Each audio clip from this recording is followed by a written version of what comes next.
Hello, welcome to the second episode of Scary Thoughts, Horror, Philosophy, Culture. I'm Mark Cate. And I'm Chad Lott. And in this episode, we're going to be talking about the film The Witch. And just a quick caveat, the only thing we'd like to say in introduction is that for this episode and all future episodes, this isn't a review. We're assuming you've seen The Witch. We're not going to call out spoilers throughout the episode. This is for discussing what you've already seen. Or not seen. You don't have to see it, but I can't imagine you'd want to just listen to this without having seen the movie. What a waste of your time. Although, It is sort of like the grandfather in Lost Boys, where he's like, you get the TV guide, awesome. He's like, I get the TV guide, you don't need to watch the TV. Like, I don't know. So maybe you don't need to watch The Witch if you're... So I would love to give a shout out to our friend Daniel Caffeine, who actually named this podcast for us. Yep. We were out for drinks and I told him that Chad and I were starting a podcast and that he had to name it. And right before he walked out of the door from the bar, he said, "Scary Thoughts," and left. Thanks, Daniel. He just released a book on Zero Books called Reading the Way of Things Towards a New Technology of Making Sense, and it is super great. Next episode, be prepared, we are going to be talking about the film It Follows, which I really loved, and hope you'll join us for that one. And I haven't seen it yet, so we'll see how So it goes. be like Chad, watch that film. Another thing we'd really love you to do is, if you're listening to this podcast, even if you don't like this podcast, go on iTunes and give it a rating and a review if you're so inclined. That sort of thing is really, really helpful for podcasts. It lets you go up the iTunes ranking and gets you a new and notable, which is kind of our goal right now. We'd love to be a new and notable podcast. So The Witch is written and directed by a guy named Robert Eggers, who is this is his first feature-length film, but he has a really long history in graphic design for films, costume design. I think he has a degree in theater design, and he was part of the New York experimental theater scene for a very long time. So definitely a whole bunch of skill sets that he had before this movie was created to make this movie really great. It was filmed in 2015. The budget was $3.5 million, which it's pretty low, but not bottom of the barrel low. It's not like, you know, when you think about like Robert Rodriguez's claim that he made El Mariachi for $7,000 right, and it was on a shoestring. One of the things I really love about Robert Eggers as a director is that he's really clear about how things were done. Like in an interview discussing the finances of the film, he was very clear. He's like, look, this movie cannot be made for under $3.5 million. He's like, there's just no way. So before anybody out there who's inspired by this movie wants to move forward, you just need to know, like, this is what it takes. And I really liked his general approach to explaining how he made this film, which I thought was kind of unique because, you know, other auteur filmmakers, you just didn't know. Like, you know, at the time when you saw, like, The Shining, which influenced this film a lot, you would never know what Kubrick thought about all this stuff. Whereas Eggers is very generous with his time, kind of explaining how this film got made. And to me, that was one of the most fun things about the film. Because the first time you watch it, you're like, whoa, how did anybody make this? Like, the dialogue's insane. It looks totally interesting and unique, but isn't actually unique. Like, once you understand his influences, you really get a hold on why this movie looks the way it does. And it goes from just being impressed by it as an object to I became impressed by how it was made. Just the attention to detail, I think, is one of the things that people talk about when they talk about this film, to the period costumes. And, you know, the plot is pretty straightforward. A family goes into the woods. There's stuff in the woods that's bad. Bad stuff happens. They fight. People die. Like that's about as basic a horror movie formula as it gets. But the whole thing feels, I don't want to say original, that's not necessarily true, but it feels just so meticulous. And I think that's the pleasure of this film, is just how it's framed, how it looks, how it sounds, all of that. Absolutely. I think that part of that is the way what he's doing plays with the idea of category. Mm-hmm. We're doing this horror podcast, and we're in the early episodes, so I think we're still defining terms here. Yeah. But I think when we talk about genre, we're not talking about something prescriptive. We're talking about something descriptive. And speaking of Daniel Caffeine and his book, he was actually just on the Zero Books podcast, which is amazing, and you should totally listen to, everybody, talking about Derrida and category, and talking about how the category is made by its examples. Mm-hmm. It's not made by looking at a work and trying to make it fit. And The Witch decidedly doesn't fit. So there are two types of horror movies that we can talk about. One is folk or pastoral horror, and the other is rural horror. The movie starts off with, and this is sort of like what you were saying, but the first line in the movie after the whispering and the little bit of sort of barely music cues is, "What went we out into this wilderness to find?" And so the movie right from the outset, you're going outside, you're going beyond. And that's what folk horror and rural horror are about, because films are mostly the product of urban people. They're made with the money and the studios in LA, New York, Mumbai, London. And so anytime film is about the rural area, it is almost always, not always, but almost always through the lens of urban people and their views on rural life. And in America, the rural horror film, which is, and I'm just going to list a bunch of films, just, to make it easy to think of what they are, like Pumpkinhead, Evil Dead, The Hills Have Eyes, I Spit on Your Grave, Texas Chainsaw Massacre, Children of the Corn, Jeepers Creepers, Wrong Turn, Cabin Fever, The Descent. Hostel is about going to another country, but it's still a similar gesture. Right. Blair Witch, any slasher film that's about camping in the woods. And then these things were parodied in Cabin in the Woods and Dale and Tucker versus Evil, which, have you seen that one? I haven't seen it. Oh, it's so good. And I think this all starts with Deliverance, which is not a horror film, but I think it might be the first really concrete example. And I would love if anybody has an earlier example than that of the urban people sort of being tourists in the rural landscape of America. Folk horror is an English subgenre or a theme through a lot of English films that are and these are a little more obscure, but The Wicker Man, A Field in England, Robin Redbreast, Wakewood, a bunch of BBC things like The Owl Service, whatever. It's the core of the music label Ghost Box. And so the difference between rural horror and folk horror is that in the American films, usually we get to know a couple of teenagers. They're usually clueless and disrespectful to the locals, and then they get killed off one by one. Oftentimes the killers turn out to be so horrifying that we really side with the teenagers and ultimately the final girl, usually. Whereas in folk horror, the English one, it's the interloper that is in the wrong. It's the kind of film where it's the arrogance of Christian values and the Commonwealth that are the interlopers.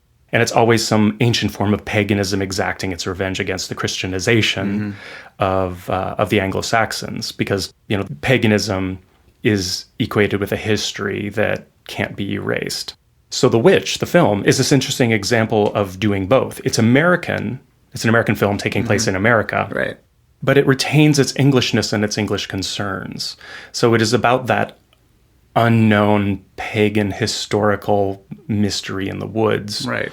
But they just got here from England. And, the mother even misses England. There's this, it's kind of both at the same time. The apple, they're constantly pining after apple orchards. That's one of the things they keep talking about. I think about this is you don't get much earlier America, obviously completely discounting native what happened here before, but you don't get much earlier in the modern America than the Pilgrims, right? That's about the point.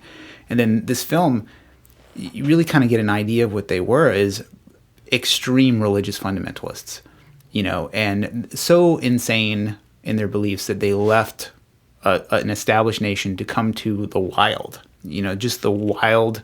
There's nothing here. There's no infrastructure. There's no going back to England. There's not a ferry coming. That's a one-way trip. And then within the first year of the Mayflower landing, half of everybody's dead. So, if you're assuming that this group of people that's portrayed in the film had that same tradition, which it's implied that they do, they've already been through insane hardships. They've already had tons of people die. And now this one family, it has decided that they're even the reason why the film goes the way it goes is the father, William, is on trial at the beginning of the film.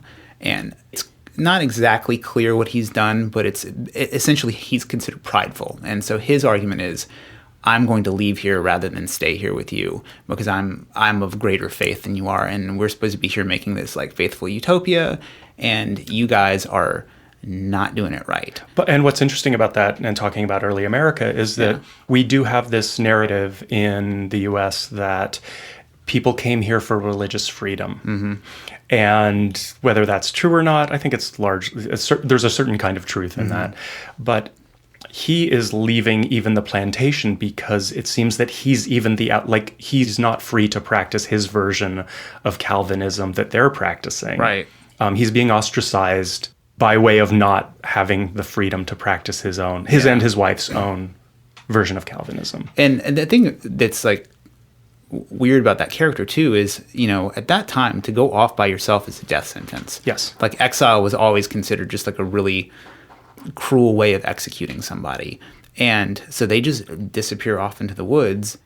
Basically, Robert Eggers talks about how if you were a Puritan, you watch this film and you were asked who's in the wrong, you would say the father is in the wrong. He commits the initial sin, which is the sin of pride. And he's banished from the plantation, which, could sort of work like the garden, I guess, or whatever. But, no one really survives this film. But in the plantation continues on. So when you talk about your rural horror, it's like later on when rural horror happens, it's the descendants of these people that are the scary characters. Yes. The people who live in the woods and the darkness and stuff like that. So this is almost like a very primordial origin of rural horror.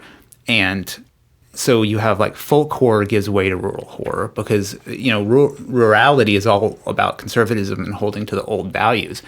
But typically in a Christian context. But when you roll that calendar back even further, you hit paganism. And one of the reasons why, like most of the witch tales come from Scandinavia that are extant is because that was the last Christianized area of Europe. And it's next to a gigantic evil forest. So a lot of these stories of witchcraft, they come from the area where the Protestant Reformation birthed out of. So you have this tradition of paganism and Christianity kind of clashing, and what emerges out of it is Protestantism, which is a merger of like all of the Jewish mysticism of Christianity, plus a lot of the honor traditions which we associate with the South. It's interesting, to think that their Christianity is influenced by paganism, becomes more severe, comes to America, and that creates rural horror down the road, like 400 years. Yeah. Definitely. Well, I think something you're touching on kind of overlaps with our ideas around rules of engagement. How is good and evil portrayed, and how are they clashing in this film? And I think that it really is about world building. If we look at this movie like we would look at a piece of science fiction, let's say, it's all about, well, what are the rules of this world? This is not the world that you and I are sitting here recording this podcast in. It's another world with other rules. There are no spaceships, but there are a couple of moments, or like 5 moments in the film that are supernatural. Levitation, where the fuck did that apple come from? There aren't many. Some of it could be just coincidence, but there is some sort of world that is other than our world, and it is supernatural and strangely deeply Christian. And so the world that he has built is definitely from the records that we have of that era that were documented by Christians. Right. And so it is a reflection of the worldview of Christianity. Yeah. Yeah, I mean, Robert Eggers, again, it's such... his methodology is almost, like we talked about in Stranger Things, like all the pop culture stuff that comes after is an inseparable part of the film. I think his methodology and his willingness to talk about it is kind of an inseparable part of the film as well. He, in an interview with, I think, Slate, maybe, he talked about how the interviewer asked him directly kind of the thing that we're always interested in, or like, oh, what are the rules? Like, how do you kill the monster? Like, do vampires come in when you invite them or not? Like, those sorts of things are, for whatever reason, interesting to us. Well, his perspective is like, those things are totally uninteresting. But he goes on to explain that they're there, right? So even though he's not interested in them, he has to have them. So his rules are all based on, like, if this was 1630s Pilgrim times, what would they experience? What would they see? What would they believe? And that really informs what kind of creature the witches are. One of the only real criticisms I've seen of this movie are from like Wiccans, like Wiccan groups are kind of like, we don't like how witches are portrayed in this film. Like, okay, sure, right? But this is the witch as a pilgrim would see it, you know, and Sure. if you were to go historically, there's not ye old-timey pagan god worshipping like Pan worshippers in these woods. There would only be monsters, right? But the other thing that's kind of interesting is you see Native Americans enter the plantation. That's like the last shot they see is this this view of like two Native Americans, a couple people, and a soldier. And so you're like, well, that's kind of like the birth of America happening behind these walls, and these people are separated from it. They're off into the wild. And you know, you would think that there would be some sort of creature like a Wendigo or something, if there was some sort of pre-Christian landing monster out in the woods. You know, and the thing with the Wendigo is it's a person who, near starvation, ate another person. And so basically the curse of cannibalism is you become this monster that's sort of like a werewolf. But that's not happening. You know, this is all based on witch trials, basically. Almost all of the dialogue in this film is taken from primary sources. Yes. And more, I would say almost half of it is just recitations of prayers. So, you know, I think the religion of the Pilgrims, the Geneva Bible, the Calvinist doctrines, it's all very forward and completely informs the rules. But, yeah. I just want to back up to talking about real witches and trad witches. And I was listening to Eric Davis's podcast, Expanding Mine, another great podcast that I recommend. And he was interviewing Pam Grossman, who is a witch practicing Wicca. And she very specifically wouldn't generalize about what witches think because there's such a plurality of practitioners of that faith, of those faiths. But she also was pretty clear to say there is an undeniable, like, it's, you know, there's the question, like, how do witches feel about the way that witches are portrayed in pop culture? And it's like, well, it's pretty negative, but there's an unmistakable power that is totally seductive. Witches, as we know them through pop culture, are strong, powerful women who are to be feared. And you can't discount that's something you want. That's, right. You know, we want to be powerful. And, well, I don't know if we want to be feared. I don't want to generalize too much, but like, there is a strength there. And so she's like, yeah, we don't like it, but let's not dismiss that they're pretty awesome and they kick ass. Yeah. There's a seduction to the ass-kicking witch. Yeah. Right? I can't imagine that any young person, like, I was really into witchcraft and the cult and reading about it when I was a kid. So I read Gardner's Book of Witchcraft, which is where kind of modern Wicca starts. It starts in the 50s, right? And there's some evidence to believe that maybe Aleister Crowley wrote part of it. So what we have is basically a newly formed religion. I mean, it doesn't, like, Gardner claims that he was part of a coven that goes back thousands of years, but there is no proof at all of that, anthropologically or anything. Yeah. I mean, so if you're to break out Occam's razor here, this is just a kook who just decided to become a thing, which is fine. You could, that you're totally open to doing that, right?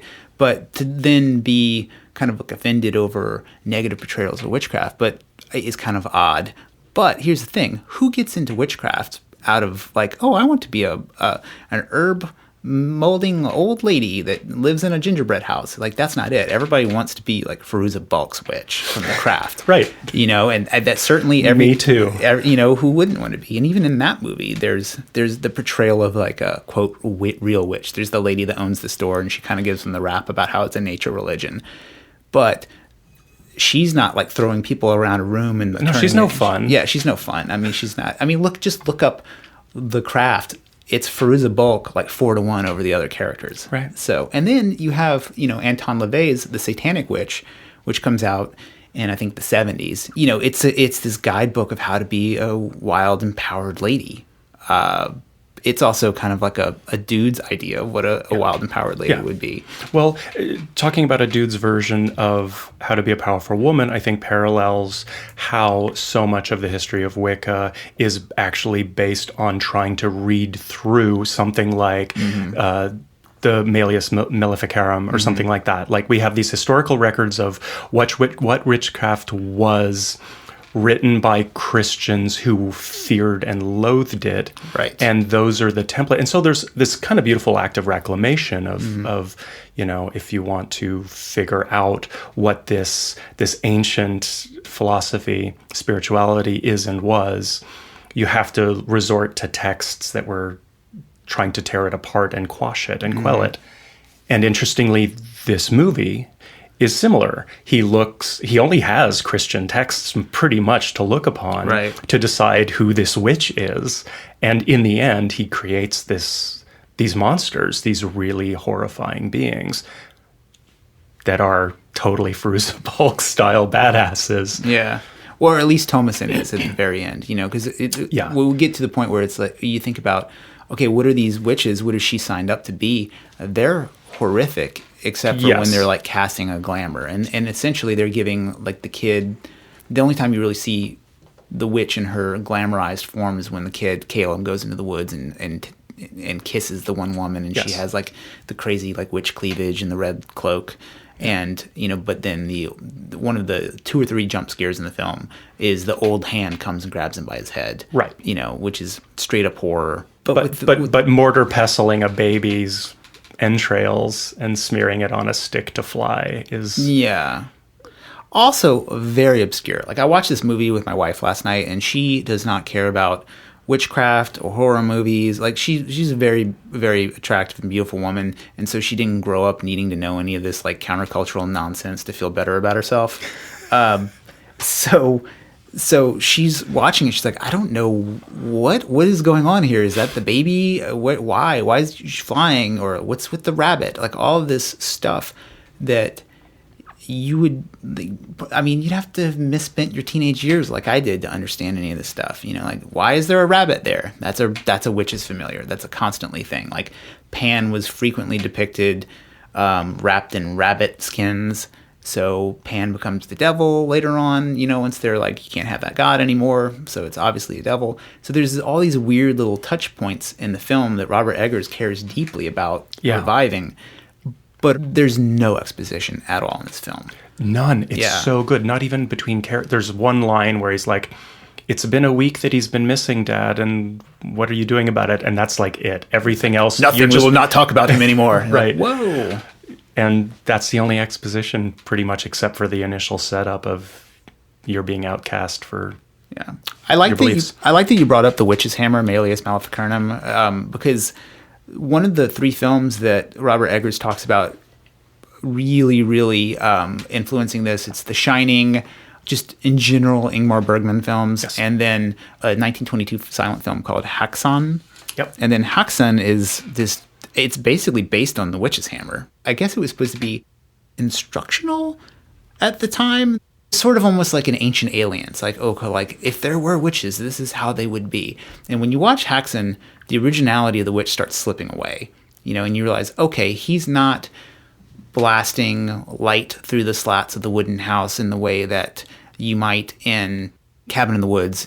Everything after Evil Dead, there's this light coming through the slats in the woods. One, there's nothing that would make that much light in this world to do that, but the imagery is very similar to what you'd see in Haxan or any of these like silent films, which, his Robert Eggers' next film he's supposed to be working on is a redoing of Nosferatu. So cool. Interesting to see once he has the money, what's going to happen. Yeah. And I'm glad you brought up Kubrick, basically, because something that was really noteworthy for me about The Witch is in our first episode of Scary Thoughts, where we talked about Stranger Things, you briefly touched on the idea that the new thing in horror movies is aesthetics. So I feel that The Witch is part of a new type of horror film, and I wish we could coin a term for it. I think even though there is definitely a movement happening, I don't know that it's been named yet, but there is definitely, especially in the last 5 years, a group of films, horror films, that are minimal and moody. There's lots of negative space. Oftentimes, characters are depicted just in a black frame. They're really slow, extreme symmetry. Yep. Oftentimes the characters, the actors feel like they're equally important to the set design and the lighting and the editing and the music. So it's all tension. Yeah. And I'm going to do another listing a bunch of films thing, but Antichrist, Beyond the Black Rainbow, Amer, Under the Skin, It Follows, The Neon Demon, Berberian Sound Studio, Valhalla Rising, A Girl Walks Home Alone at Night, The Strange Color of Your Body's Tears. And all of these films, even though some of them draw from, like, let's say, nods to Suspiria. Right. I feel like almost all of those films have more in common with Kubrick and Bergman and Lynch and Tarkovsky and maybe Jarmusch, then they do slasher films. Yeah. Or Wes Anderson. Or maybe another way to think about them is that they're like the opposite of a Wes Anderson film. They're all about very stylized, forceful, but they're anti-whimsy. So the look of them, I would say, is definitely not in vein with a Wes Anderson film, but I would say these are exactly like Wes Anderson films. Yeah. Right. But instead of like whimsy they're like dark and But I feel like with Wes Anderson there's a maximalism on the very close flip side of minimalism that exists in these films. And so what I'm curious to see is, you see the amount of care and detail and just meticulousness that Wes Anderson is able to command now because of who he is. Yeah. I would love to see what Robert Eggers' career 10 years from now, and I'm sure we'll get to see it. What does a $20 million exquisitely researched Robert Eggers movie look like? Right. Compare that to Wes Anderson's Bottle Rocket, to Darjeeling Limited or Grand Budapest. They're definitely the same feel, the same tensions and obsessions are similar through those different films, but you get to see just the world building is so extreme in his later films. And so I'm very excited to see that. Especially, you mentioned Tarkovsky a second ago. It's one of the visual references to the film that Eggers talks about is those Tarkovsky films, especially the color schemes and that weird, Russian stuff, which, it's worth mentioning that the witch that we see in this film looks like the Baba Yaga witch from Russian folklore. So, another touch point for folklore. Absolutely. I think that another parallel with the Kubrickian thing is just the research, right? So right now, if you're as of this recording, if you're in San Francisco, you can go to the Jewish Museum and see the Stanley Kubrick exhibit, which is completely worth seeing if you're a fan of his. And even if you're just a casual fan, it's pretty great. But there's one room that is all of the assembled books, research, and pictures and ephemera of an unmade Stanley Kubrick Roman movie. It was about like the Roman Empire. And you look at this stuff that he was reading, and you're like, man, this is what makes these movies great. It's not later on. It's not like this. I mean, it is the cinematographer. It is the actors. But Robert Eggers spent 4 years researching everything about this movie. Like the clapboards on the buildings are perfect. The costumes are all handmade. Even the goat, who is said to be the worst actor in the film or the worst to deal with, is an old breed of goat that would have been around at that time. So it's more difficult to tame, totally wild. And no one involved in animal agriculture deals with horns anymore. It's too dangerous for farm workers. And the last people who had that sort of, let's have animals with horns, the Nazi Party, they decided that they were going to like make the countryside fearsome by having like these really gnarly horned cattle. And so it's good luck finding a horned goat like that. It's just crazy. Well, I think it comes back to this certain idea again of authenticity. Right. So I sort of feel like after the slasher film, after the supernatural Freddy Krueger, whatever we want to loop those in together, after torture porn, it seems that maybe where we're going is the aestheticization of tension, that it's not about these graphic depictions. It's about how can you not evoke fear through torture, not evoke fear through someone lurking in the bushes, but how can you evoke fear through atmosphere? It seems like these are the most, and even some of the popular films like The Conjuring, let's say, which is strangely really successful. Yeah.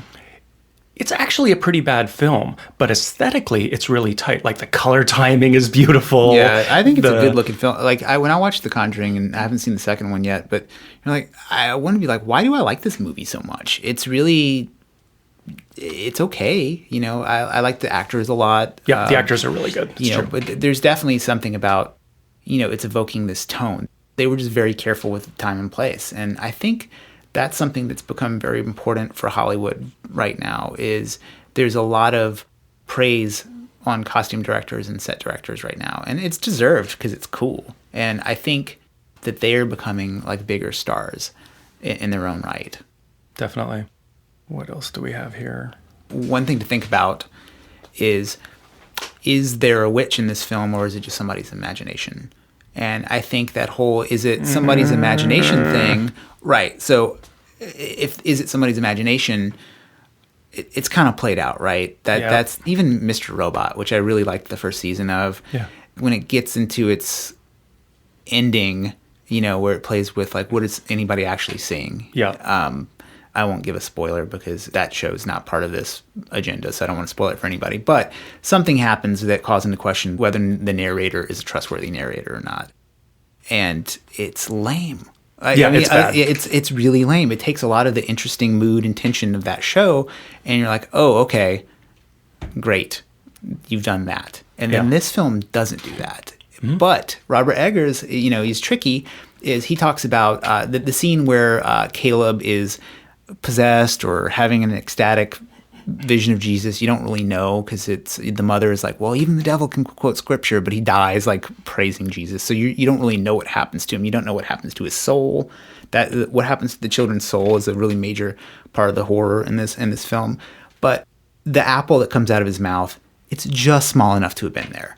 You know, the thing that is rotting the corn is ergot, which is psychedelic. You know, so there's these things that give the out to like, okay, maybe there isn't this thing happening, but when the baby disappears, you see somebody running with a bundle through the woods. So right. the viewer is seeing these things. And then later on, after all the goats are dead, the two kids are missing, and the father comes out and says, what has happened? She said, Thomason says, she came from the sky. You know, so clearly something has landed and done whatever. The kids are gone, goats, all the livestock's dead. Typical witch shit. And then it gets all bad at the end. But well, that's another interesting thing about the cunning way in which the story rolls itself out is, again, going back to world building and using the very easy example of talking about sci-fi. Lazy sci-fi world building is the scroll at the beginning of the film saying it's the year 2137 and the whatever corporation has done this. Whereas in this film, you don't actually know what this world is until it's over.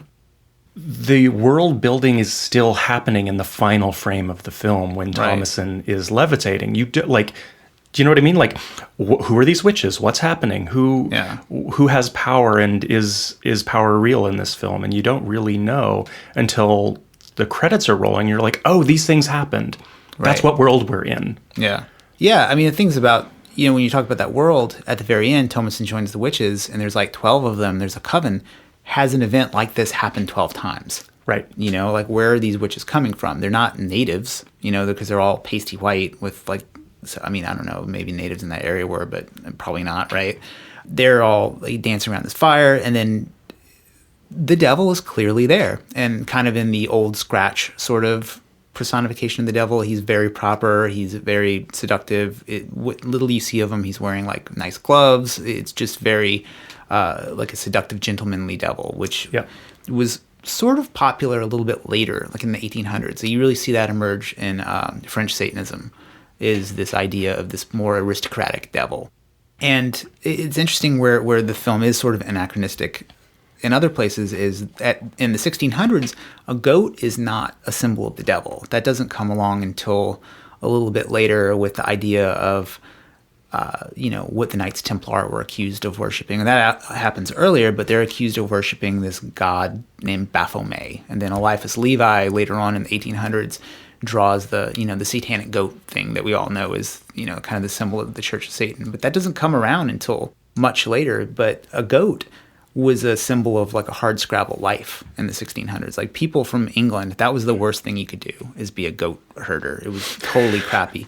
But you would have to take on that burden if you wanted to live in the woods in America. So all these people who probably came from decent enough backgrounds to go off the rails, like you can't, it's very rare, like super poor people embrace that level of extremism, like, and then have the resources to go across the ocean. But so you have these people who were civilized and now they're goat herders. So now they're living the hardest life that would have been imaginable in England on purpose. And it's not going well. Which maybe we could talk about the Book of Job a little bit later, because that book is very forward in this film. I wouldn't know where to... So, okay. Please, yeah. Let's go there now. Okay, so Robert Eggers says he read the entire Geneva Bible, which is, I can't even imagine it. It's really gnarly. So the King James Bible is difficult enough to read. The Geneva Bible is the Bible that was out before that. And it was one of the first mass production English Bibles. And one of the deals with the Protestant Revolution or Reformation is that instead of having an intermediary, like a priest class between you and divinity, it was upon you to read. So very early on, you find amongst the Puritans an unheard of at the time, or even since really, level of literacy, because everyone was supposed to have read and memorized the Bible. And so throughout this whole movie, there's a lot of quotes from missals and hymnals and things like that. But one of the works that's quoted over and over again is the book of Job.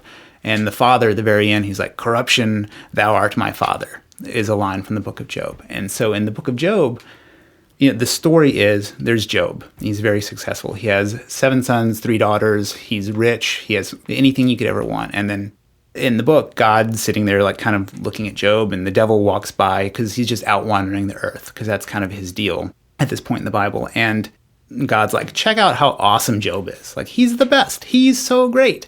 And the devil goes, "Look, man, he's only that awesome because you've kind of put this hedge around him and you've let him be prosperous, because you're basically saying, if you worship me, you will be prosperous." And God's like, no, that's not my deal. That's not what this means at all. And the devil's like, "Yeah, right. You're so full of shit." So God's like, "Okay, I'll tell you what. I'm going to remove the hedge, and you can do whatever you want to Job. And I guarantee he's not going to like turn against me." And so the devil's like, "Okay, it's on." And he goes and basically kills everybody in his family, sets fire to his land. He gets boils. It's everything bad that can happen, kind of similar to the witch. Like the father, everything falls apart.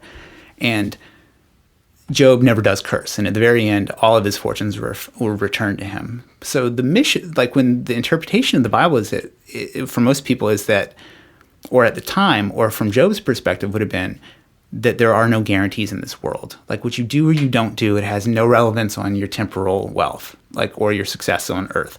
It's all about after. And in Calvinism, you're not even guaranteed the afterworld, because there's this idea of predestination. Like when you're born going to or not going to heaven, and either way, you still have to work hard to not go there.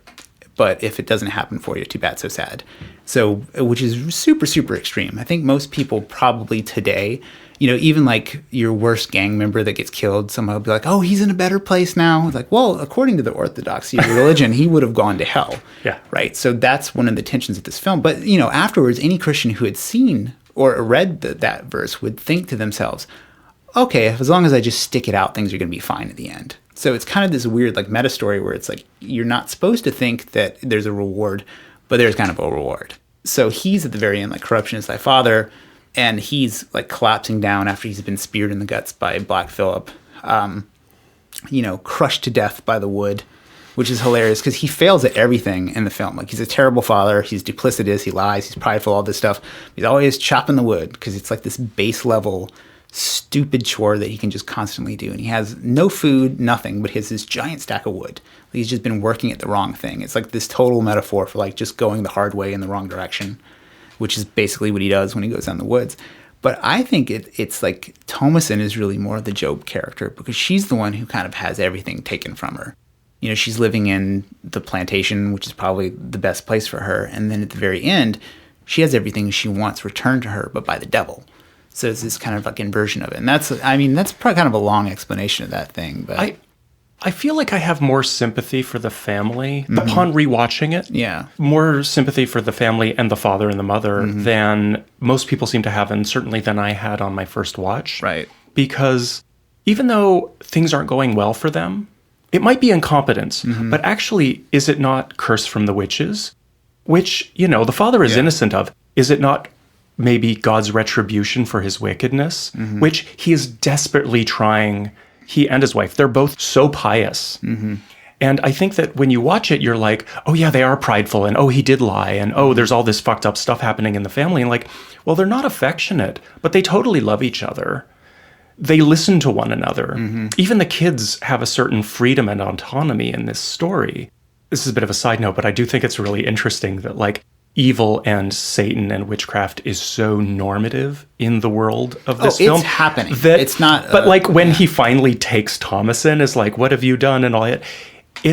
It's weird. It's not the hysteria of you're selling your soul to the devil. It's more like she joined a gang. It's more like if you're watching a contemporary film of like, "Oh, you're taking drugs. How could you?" And it's like that level of it's like, it's for sure the after school special moment of the film is he's out there holding her. Okay, Caleb's just died. The twins, Mercy and Jonas, are in some sort of catatonic state. and he's out there, and you kind of think of it as a father, like, it's very similar. Like, did you join the witch gang? Did you? Because it's not a thing that it's not the end. You can get out of it. Like, he even tells her, like, any, what does he say? He says, any agreement you've made is not binding. The Lord is still with you, is what he says to her. So, and at that point, in typical teenage girl fashion, she's like, you're accusing me of something I didn't do. And then she just throws it back in his face. She's like, you're the one who made us leave. You're the one who can't grow crops. You're the one who sold the cup. You're the one who took Caleb into the woods without telling mom. You're the one who did this. And she lays out, like, basically the case against him is like a bad father. And, where he's responding to is like, look, I've just seen some witchcraft shit. It wasn't me. It's not your mom. Caleb's dead. It looks like you did it. So please come clean with me, because he's about to march her back up to the plantation and she's going to have a trial. And so she, she's in a bit of a pickle at the end of this film because everyone around her is dead. It looks like some crazy witch shit has happened. And what's she going to do? Go back to the village and be burned to death? No way. She's going to go live deliciously in the woods and fly around with a bunch of witches. And the interesting thing, too, is that she even decides to become a witch. Like, the devil offers her really whatever she wants. Do you want the taste of butter? Do you want a pretty dress? Do you want to see the world? And she just marches out butt naked into the woods to rub what may or may not be her brothers and sisters' entrails all over herself to fly around. Interesting, I think that also, I might be going off the rails here, but it's really easy to look at the righteousness of the family. I think at this point in history, people like you and I are going to knee-jerk side against the Calvinists and think that the witches are cool. Totally. But again, on rewatching, I'm like, mom and dad are praying super hard and they're trying their best and there are these lies, but he sold the cup to keep his family from dying. And they have a belief in God that is real. In the world of this film, God is real and God, operates in a very real way. And they're sticking to their guns and they're sticking to their beliefs. And that's more important than anything. Yeah. And so, like, all the wickedness, they're not wicked people. They're incredibly desperate, pious people who are under the thumb of God and or Satan. Right. Yeah. I mean, if you're going to, like, walk out that there's, like, some sort of rules or society or there's some sort of, like, primordial witch culture, then you're dealing with kind of a different moral set. And one of the reasons why I love that show, The Vikings, so much is because you see what it looks like when two religious systems are in opposition to each other. So there's like the pagan Norse and the English Christian playing out. And when you pick one of the sides, you're sort of bound by the rules of that theology. So the movie is pretty, I think, straightforward in saying that, like, what's happening in this, like, these witches are evil, the devil comes. And so one of the things that's always been silly to me about Satanism is, okay, say if you are, like, worshiping the devil, then you kind of have to also, if you accept the existence of that character, you have to also accept the existence of everything else, which is that the devil loses in the end, right? And so his job or his mission is to take down as many potential Christians as possible, which is the really, really scary horror moment in the middle of the film, or like inside the film, which is the children, Caleb, Mercy, Jonas, and Samuel are all unbaptized. So when they die, they go straight to hell. So the witches, all they have to do is kill them to do the devil's bidding, but they have to also seduce Thomasin, the wife, who's, I think Catherine is her name, and William. So to win, to, like, get the full points in destroying this family, you can't just kill off all the younger children and then have the other three survive. Like, you have to also turn them against each other at the end, which is what happens. And so, there's this, like, turning of the screw, this slow tension rising about this whole family just being lost to the wild. And, it is like a victory for the devil at the end of this movie. He has not only killed everybody. I mean, even, like, the wife would theoretically have died in sin because she attacked her daughter. Yes. So she has wrath, one of the 7 deadly sins. And then the father, basically is like, I'm prideful, and that's what happened. And he's going to go kill his daughter because he just sees her lying around a bunch of dead goats and the other kids are gone. So he's going to go kill her. So he dies angry. And so then there's Thomasin's left, and she's basically kind of innocent of wrongdoing, But at the very beginning of the film, when she's praying, she lays out all of her sins. And she says, I've been idle in my work. I haven't been praying. And in my mind, I've committed all of the sins. I've broken all of your commandments in my mind. And so, and that kind of reminds me of like Christopher Hitchens, when he's in his more interesting attacks on theology, is he talks about it as being sort of totalitarian. So she, in some ways, is rejecting this totalitarian force in her life. She's just not having it. And then, so to go live with the witches is sort of an escape from that system, which is, this is where it gets feminist, is like, she's like a cool, strong female lead character, sort of, or at least as strong a female lead as you're going to get during Puritan times. And she just kind of can't be contained by the Puritan lifestyle, I guess. She's not having it. Well, what you touched on actually sort of overlaps with our thoughts about methods of vanquishment, how the big bad in this film is dispatched. And I think the difficulty with applying that to the witch is that who the big bad is, who is vanquished and how, is really slippery. Does evil win?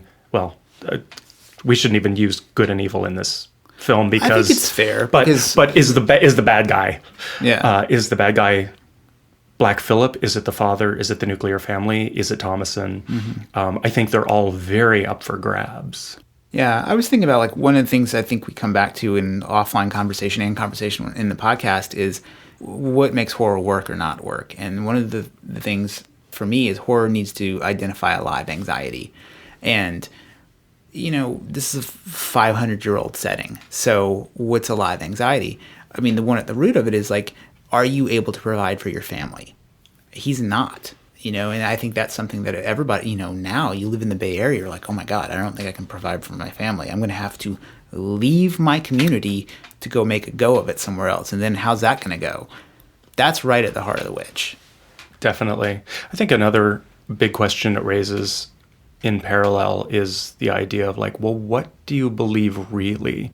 I think that this raises a certain questions that really arose, at least in America, in the late 60s with the advent of like New Age philosophies and psychedelics and the uprooting of traditional American values. This film is very much like that. It's, well, what do you really believe? What is your path here? And how do you choose? When you watch this film, do you want to be a dirty, groveling, desperate, starving Calvinist? Or do you want to be like this awesome flying witch who's totally evil and kills babies? Like, they both suck. They're both pretty bad. Yeah. It's rough.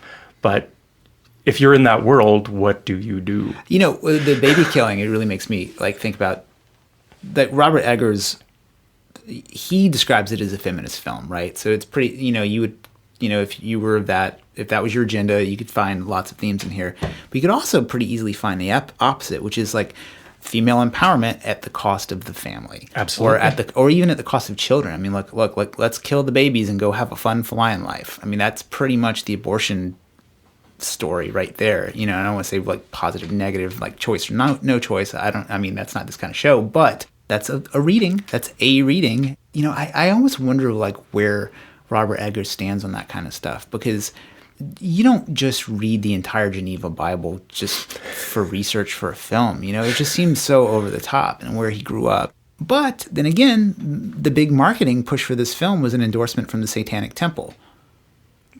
Really? Oh, yeah. So, a lot of... Oh, I'm sorry. I read that. Yes, of course. Yeah. So the Satanic Temple says, okay, this is a great film that demonstrates our lovely satanic values, and we want everybody to see this film. But I didn't really see them in this film, like the freedom. Like the freedom comes at a cost, right? You have to go live in the woods with monsters. But there's a badassery again. Again, it comes back to that witch thing, I think is, and this is way out in left field, I know, but it's kind of like ISIS videos. We're going to talk about ISIS again. Yeah. Jesus. Where like ISIS videos are totally horrifying and very effective recruitment tools. So it's similar. Like, you just show the horror and it's awesome and people come to your side. It's not that simple. But I think there's can I compare the witch to an ISIS video? Propaganda? You could definitely compare certain texts from the book. Because, like, look, ISIS is looking at these Old Testament texts too. crazy shit happens in the Old Testament. Crazy stuff happens in Revelations. I mean, the Revelations, that must have been like a horror movie at the time, because a lot of people, this is sort of missing, but a preacher was basically like kind of your movie you went to. And so different people would go to different towns to hear different preachers. And then in America, especially, there's during the great, not the Enlightenment, but I can't remember the name for it. It's when the huge tent revival started. It might even be called the Great Revival, like in the late 1800s. This is like when the Mormon Church gets founded. There's all these traveling preachers, and it's very performative. So basically, your rhetorical skills as a preacher, it would line your pockets, but it would also inspire the townspeople to a certain degree. And there's an interesting book I've been reading that Aldous Huxley wrote called The Devils of Loudon. And it was a book that the Atlantic Review of this film brought up, because they were like, look how deep Robert Eggers' references. There's Haxan, there's Kubrick, there's this. And this was a book that was mentioned, and I had never heard of it. But it's about a priest, a Jesuit priest, who seduces an entire nunnery and is burned to death for it.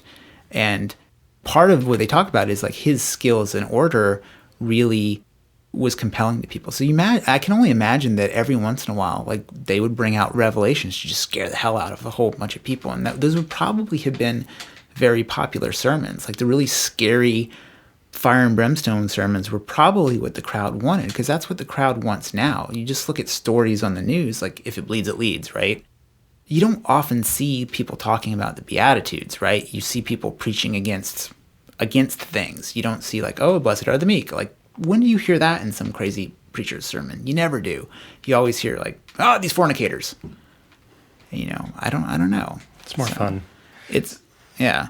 But I think the devil wins in this movie. I think evil triumphs over good. Or orthodoxy, anyway.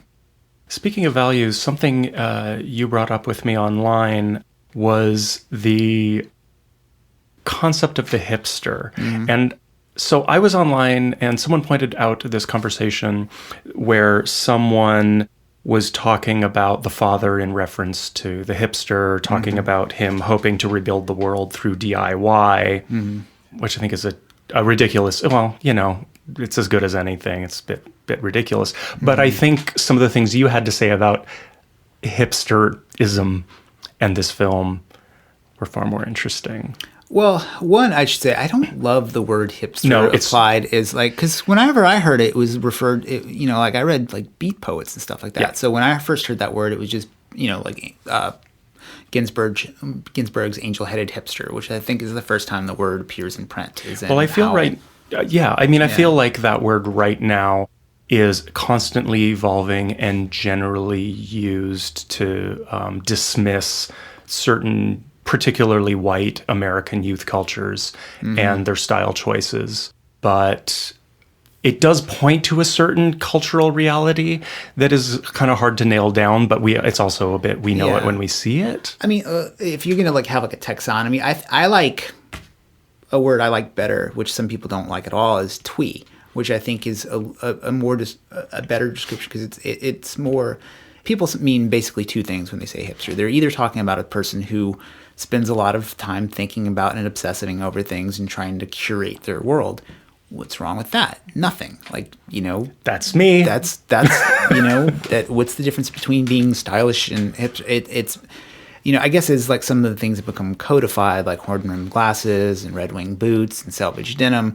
It gets into the territory of being kind of a costume. And that's literally the description of what Robert Eggers looks like. I mean, he has a beard, he's got a barbershop haircut, he's wearing like nice denim, and he even refers to himself as a bearded hipster at one point in the film. He's like a New York film and arts guy. I mean, come on, of course. Every time, I feel like in most introductions to articles about him, mm-hmm. Brooklyn-based filmmaker. How many filmmakers are something based? Right. I mean, unless you're talking about a hipster. And what you're saying too is like, okay, well, he could have been making pickles or making this movie. I mean, yes. It's like, okay, I guess. And then a lot of times when people lob that hipster title as a criticism, it usually comes through probably from people kind of like me a little bit. Like probably in film, the character I most represent is the stoner character from Cabin in the Woods. Like, sort of like a little sloppier than I'd like to be, but I like but I also like a bunch of that shit too. You know, I like a lot of the things that Robert Eggers obsesses over. I mean, clearly, because I really responded to this film because I appreciated how it was made in the way that you might appreciate a really obsessively made craft beer or something like that. So it's weird. Like, well, again, authenticity is a core value of this film. The fact that the wood that was used to build that shack he had to ship from Boston or England, I don't recall. It's from Boston. Okay. Yeah. That's about building authenticity in a way that the hipster chocolatiers in the Mission try to attempt, you know. But, you know, it's so, like, one of the reasons why I call bullshit on the critique of hipsterism in general is, like, you go back 15, 20 years ago, everybody bitched about big box stores and how same everything was and how people should be doing this real thing. And, like, look, you got it. You guys got what you asked for. Yeah, you got this, like, totally precious, obsessed over set of goods that people can buy. And you want to say, like, oh, you know, let's pay people a livable wage. Okay, that's why a candy bar is $12 now.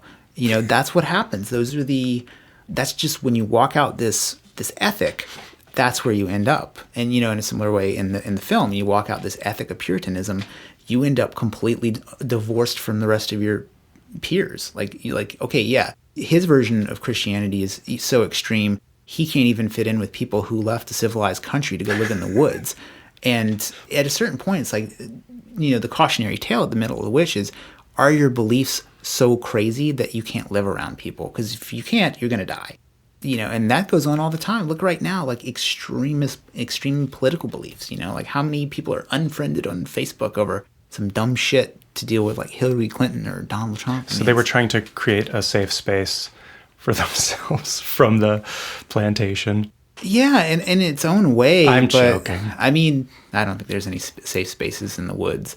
But the authenticity of the set design is one of the things that, like, they used original tools to make that stuff because they were like, oh, and when it came time to make that fence, a buzzsaw was just not working. So I think we're entering also into the period of, like, not just method acting, but method set design. I mean, you have, like, The Revenant, you know, and then this film is famous for being difficult to have filmed because they had to film out in the woods in Toronto because the tax credits were better in Canada. Well, they also needed long, expansive, New England-ish enough looking landscapes. They were looking for, like, hemlock trees of a certain size. Yes. Which was, like, the thing that was really difficult for them to find, I guess. It was, like, a forest that looked like the forest they needed. That attention to detail is really incredible and really valuable. Yeah. So do you think that you can make a film of this detail with, like, a modern setting effectively? Or do you think that where it's set gives it a certain charm? You know, because this film also appeals to period drama fans. That one of my friends is, like, really into Downton Abbey and really liked The Witch because it was sort of Downton Abbey-ish. Yeah. Witch. A lot of people made comparisons to the Kubrick film I haven't seen. Barry Lyndon. Yeah, it's funny. That's the one I haven't seen either. And the costumes are incredible at the exhibit. Like, that's another. Please go see the exhibit if that's your thing. Yeah, like, just the amount of detail, or even the fact that Kubrick invented a camera to be able to film in low light, which was not anything anybody cared about before. And, you know, you can go see that camera and it's enormous. And you're like, man, talk about pain in the ass. Like, you want to have the light captured so perfectly, you have to invent a camera. Good luck with that thing. I mean, who knows how much money that took?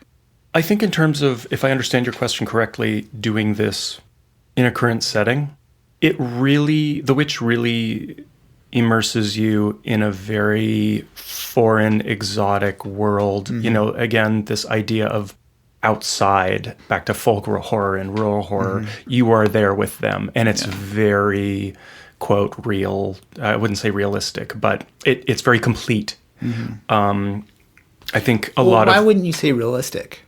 Oh, I just mean because I don't know what it actually looked like. Like, I just found a lot of, you know, there are all these videos on YouTube of people interviewing Robert Eggers, and they're like, it's so realistic. And like, you weren't there. It's really thorough. Mm-hmm. It's really well researched, but it's not realistic. it really very immerses you in a world using a lot of what we understand about that time and place as reference points instead of inventing them from scratch or just using your own backyard. Right. Our idea of authentically vintage is a fiction. And so The Witch, it's not like, oh, it's so real. It's like, well, it's very completist about its research and its attempt to get to something that we've lost, whether it's the script or the wood that was used or the landscape.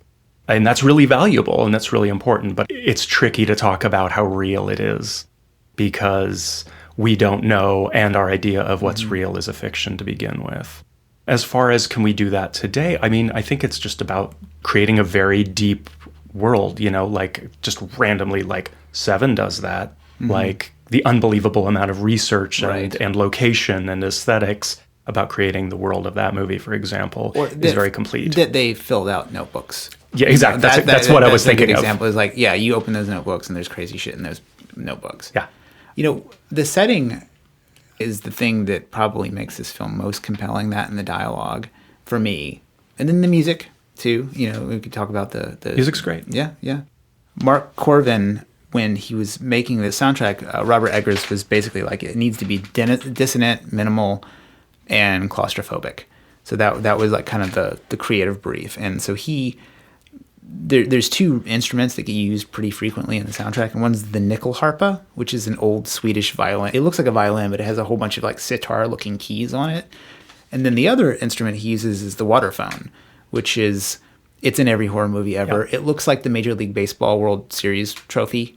It's basically a bunch of nail-looking things up, and it makes those like weird, like metallic, but also all these percussive noises. And I thought the soundtrack's creation using this really old period correct instrument and this modern instrument, it is really like kind of also sort of what the film's about. You know, there are these modern Kubrickian framings of shots, but those shots are also from Goya too. You know, he talks about that's the main visual influence of the film is these Goya paintings.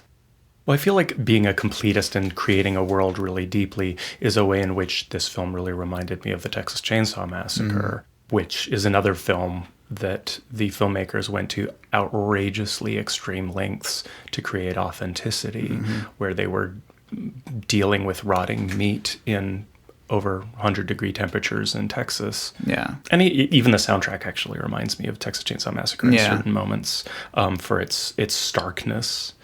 But that gritty realism is part of the appeal of both movies. Yeah, I think like realism in period pieces too seems to be all about like how dirty can you make people. Because when I was thinking about, you know, the type of pilgrim stuff that we would have grown up with, you know, like the image of like pilgrims with plain white tops and Little buckles, House on the like Prairie. Little House on the Prairie style stuff. And then you can look at Westerns, right? Westerns before, say, 1965, all the costumes are like clean. And it's very, you know, there's nothing too grimy happening on. And then you get into sort of the Italian Westerns kind of get a little bit grittier, but they mainly get more violent. They don't necessarily get grittier. And then you have like The Unforgiven comes along and Deadwood is a whole show about people walking around in horse shit, you know, and doing terrible things to each other, which is pretty similar to this. You know, we also have this idea of the dystopian future, but now there's this revivalist dystopian past that this film kind of explores. Like, so there's the dystopian past of pilgrims, you know, and everybody who grew up in America knows the Pilgrim story. And one of the Pilgrim stories is that the natives came and gave the pilgrims corn and everything was cool. But this is a really weird detail I found, by, like doing a little research on the film, is when the pilgrims landed, they found these mounds, and they were burial mounds. And so they dug into these mounds and found like basically buried natives, and they're buried with stuff, right? And one of the things they were buried with was corn. And so some of that corn that they took out of this original grave became the corn that the pilgrims planted. So like right there, dude, talk about like a grave robbed corn. You're gonna build your society on the grave robbed corn of another civilization. I mean, come on. Haven't they watched Poltergeist? That's terrifying, right? Very clear repercussions for that behavior. And then that corn has ergot on it, which is sort of maybe responsible for the witch trials later on. Like people eat the ergot. So, and is this fungus like a curse of the native land? Who knows? So do you think we covered? We didn't talk about feminism hardly at all, which... I didn't have much to say about that beyond actually what you said. Yeah, feminist read, it's right there. Yeah, and it's like a lot of my friends who are kind of on that like feminist wavelength talked about this being a powerful female movie, and I sort of don't know. I mean, Thomasin becomes a witch, and because in our modern time, becoming a witch is a cool thing, like in American Horror Story, so you're like, oh yeah, totally, she's just going to go on to be like Jessica Lange. But that's not really what happens. You would become this monstrous-looking hag that ate flesh in the woods, which is like basically like becoming an animal,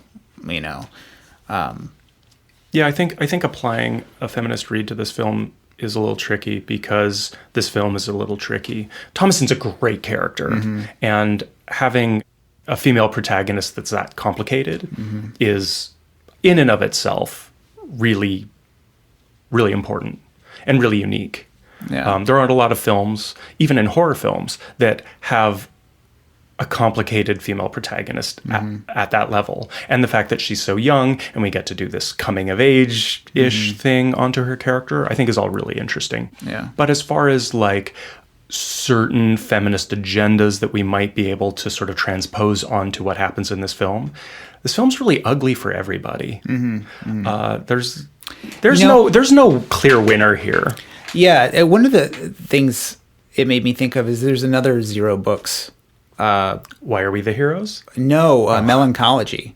Oh, which is about, I haven't read it. It's about like black metal in the forest, and I don't think they wrote it like this, but one of the things is like, why do black metal bands stand in the woods? What's so scary about the woods? And which was a question it made me think of. Well, the book talks about nature as it is versus nature as it is with humans. And so there's this kind of like distinction between like, the forest is just, like Werner Herzog says, is just like terror. Like things are being eaten and rended alive all the time in the forest. So the forest is primordially terrifying. And then you get the forest with humans. And so depending on where you are in history, if you're William and his family, going off into the woods is scary as shit.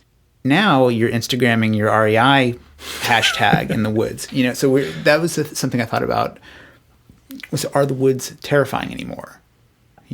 Because their kids are forbidden to enter the woods. The whole time they think a wolf has come and taken the child. Like, because that was a big concern up until I think like the 1900s, that wolves would come and kill everybody. I think even pretty recently in Russia, there was like a super herd of, it's not a wolf pack, a super pack of wolves came and killed a bunch of people in a small outlying town. So it's still something that happens. Christ. Another thing that still happens too is like executions of witches still happen in certain places in the world, which is nuts. I mean, and you see oftentimes it's with very extreme religious views. So is that the cost? Are witches the cost of strong belief? Do you get witches? Like, do you remember there's a role-playing game called Paranoia? No.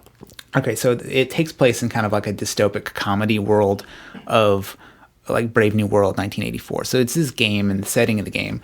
And in the game, the big villain that this computer that runs everything is basically this, it's in charge. It's a totalitarian computer program. Its enemy is the communists. And there are no communists. No communists have survived. But because it's so freaked out by the communists, it creates them. So people become communists and they get it wrong, right? So they think that it's just about partying or something like that. But they have the elements, like they wear the hammer and sickle, they have the big furry Russian hats. And so I wonder if there isn't an element of that with like witchery in general, like where people are like, oh, that thing is cool to be opposed to it. It's like, is being a witch like a punk rock thing to be? Is Thomasin's move like a really extreme version of getting a mohawk or something? Oh, totally. Yeah. But I'm still hung up on your question about whether the woods are scary anymore, because I kind of wonder if I mean, anything can be scary to anybody, Right. but is this a current active cultural concern? And I wonder if that is more of an historical reference. That, going back to something we were talking about last episode, that's almost like a nostalgia, like a retro. Not that The Witch is pulling some sort of retro thing, even though it's an historical quote, a period film.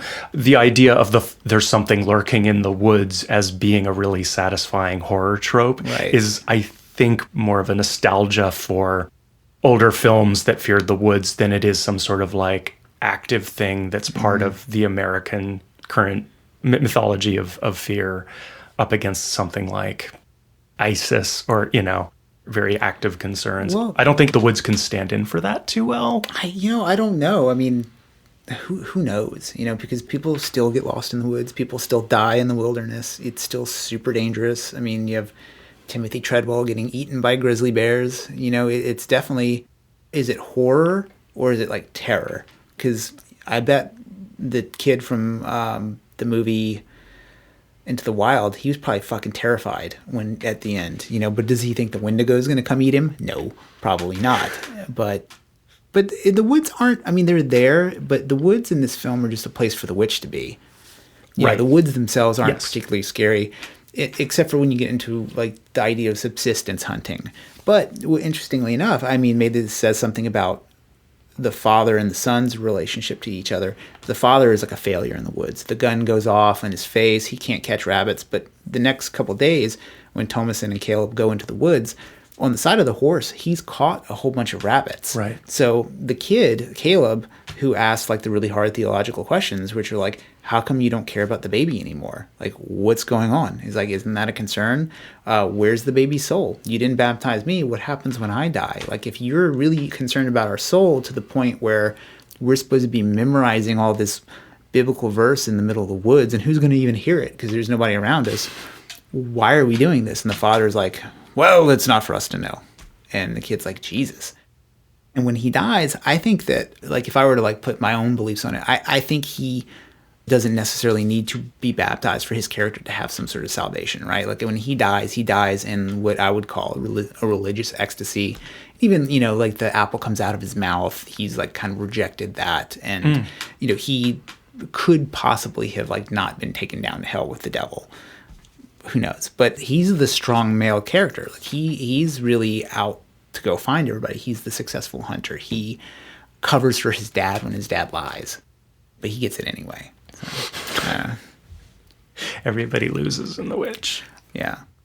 What about sexuality in The Witch? I mean, there's like the weird like incestual gaze of Caleb to his sister in two scenes. Yeah. Actually came across a lot of blah blah online from like film theory people who were casting their sort of like Lacanian Freudian readings of incest about father and daughter and stuff like that, and like I just don't read it. I mean, obviously sexuality is present in this film, the way in which it's a coming of age story, obviously Caleb staring down Thomasin's shirt, but I don't really see too heavy a read. I think it's just like that's maybe where we kind of disagree a little bit, and I only just looking at the film is maybe I'm noticing her shirt open slightly, or like that would have been pretty alluring to a Pilgrim kid, just seeing that. And then then you get like the second look where he's looking at down her shirt, there's like a bosom, but it's not like really super pronounced because she's a young girl. And then later when he's like looking at the witch, the camera is like focused on her like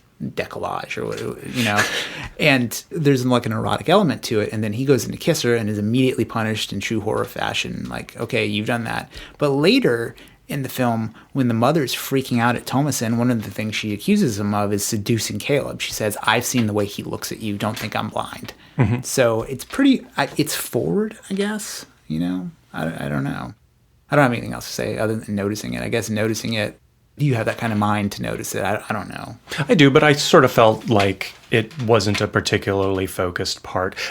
That aspect of sexuality in the film wasn't especially pronounced for me. It was just like, and here's another thing that's evil in this world is this idea that Thomasin's seducing her brother.